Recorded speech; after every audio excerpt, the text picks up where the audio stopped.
नमस्कार, मी Kiran Palkar. Crime diary news channel मध्ये आपले स्वागत आहे. पाहूयात आजच्या ताज्या बातम्या. एमडी ड्रग्ज प्रकरणी आणखी दोघांना अटक.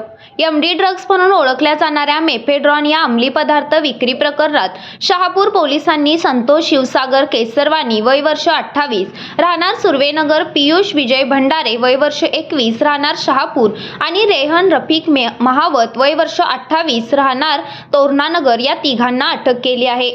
याबाबत पोलिसातून मिळालेली माहिती अशी: कोरोची येथील ऋषभ राजू खरात हा अंमली पदार्थांची विक्री करत असल्याची माहिती शहापूर पोलिसांना मिळाली होती. त्यानुसार त्याच्यावर पाळत ठेवून 19 जुलै 2025 रोजी शहापूर पोलिसांनी त्याला 134 ग्रॅम मेफेड्रॉनसह 5.7 लाखाचा मुद्देमाल जप्त करून अटक केली होती. या गुन्ह्यात आणखी कोणाचा सहभाग आहे का याचा तपास सुरू होता.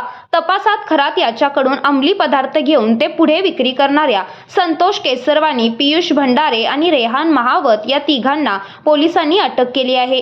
या तिघा संशयितांना न्यायालयाने एका दिवसात पोलीस कोठडी सुनावली आहे.